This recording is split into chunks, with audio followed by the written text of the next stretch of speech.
అమెరికాలో మరో తెలుగు విద్యార్థి ఆత్మహత్య. పనిచేస్తున్న ఆఫీసులోనే దారుణం. డిపోర్టేషన్ భయంతోనే suicide. Sai Kumar Reddy passport seize. Federal అధికారుల చర్యలే కారణం. సంకెళ్లేసి డిపోర్ట్ చేస్తారేమో అని మనోవేదన. కన్నవారికి కడుపుకోత మిగిల్చిన సాయి. తల్లిదండ్రులకు సమాచారం అందించలేని పరిస్థితి.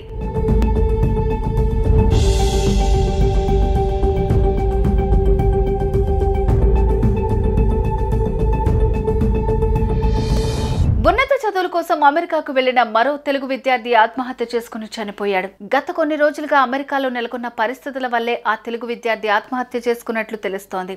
ఇటీవల ఫెడరల్ అధికారుల తనిఖీల్లో భాగంగా తెలుగు విద్యార్థి సాయి కుమార్ రెడ్డి పాస్పోర్ట్ సీజ్ కావడంతో తనను కూడా చేతులకు కాళ్లకు సంకెళ్లేసి తిరిగి ఇండియాకు పంపించేస్తారేమోనన్న భయంతోనే ఆత్మహత్య చేసుకుని ఉంటాడని స్నేహితుల వాదన.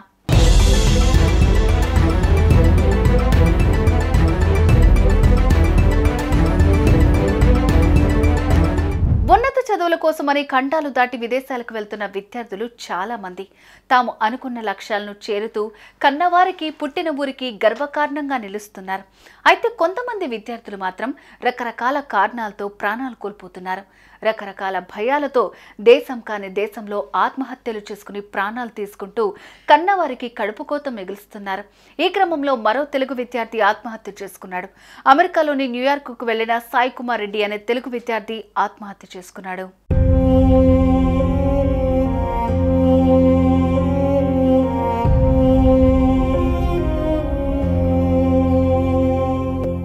సాయి కుమార్ చదువుకుంటూనే న్యూయార్క్లో పార్ట్ టైం జాబ్ చేస్తూ స్నేహితులతో కలిసి ఉంటున్నాడు.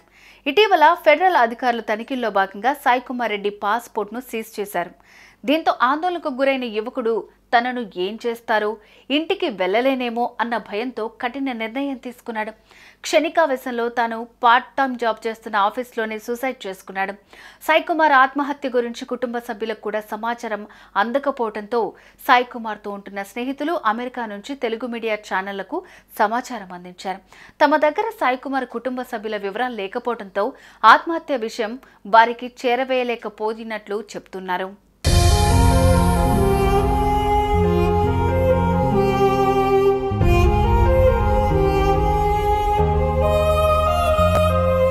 డొనాల్డ్ ట్రంప్ రెండోసారి అధ్యక్షుడిగా ప్రమాణ స్వీకారం చేసిన తర్వాత అమెరికాలో వచ్చిన అక్రమ వలసదారుల పట్ల తీసుకుంటున్న కఠిన నిర్ణయాలు సర్వత్రా చర్చనీయాంశమైన విషయం తెలిసిందే.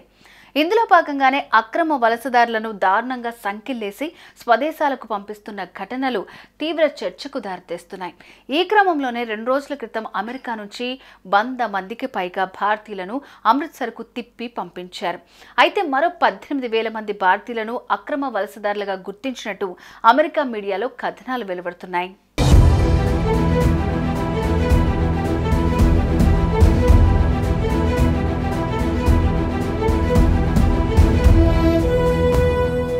ఈ క్రమంలో సాయి కుమార్ రెడ్డి పాస్పోర్ట్ సీజ్ కావటం, దోషుల్లా సంకెళ్లేసి బలవంతంగా భారత్కు తిప్పి పంపిస్తున్న సంఘటనలు ప్రసారం అవుతూ ఉండడంతో తనను కూడా అలాగే పంపించేస్తారేమోనన్న భయంతో సాయి కుమార్ ఆత్మహత్యకు పాల్పడినట్లు స్నేహితులు చెబుతున్నారు. అయితే సాయి కుమార్ రెడ్డి ఎక్కడి వాస్తవ్యుడు, ఆయన కుటుంబ వివరాలు ఏంటి అన్న వివరాలు తెలియాల్సి ఉంది. సాయి కుమార్ రెడ్డి ఫోన్ లాక్ చేసి ఉండడంతో వ్యక్తిగత సమాచారం తెలియటం లేదని స్నేహితులు చెబుతున్నారు. ట్రంప్ రాకతో తెలుగు విద్యార్థులకు కష్టాలు మొదలయ్యాయి. లక్షలు ఖర్చు పెట్టుకుని ఎడ్యుకేషన్ లోన్లు తీసుకుని కష్టపడి అమెరికా వెళ్తే అక్కడ ప్రస్తుతం నెలకొన్న పరిస్థితులు వారిని భయాందోళనకు గురిచేస్తున్నాయి. పార్ట్ టైం జాబ్స్ లేక ఎప్పుడు ఎవరిని తిప్పి పంపిస్తారో తెలియక తీవ్ర ఒత్తిడికి గురవుతున్నారు.